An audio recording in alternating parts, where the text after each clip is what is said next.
another vlog.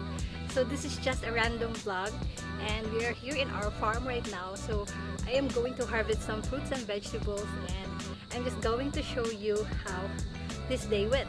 So come, let's go!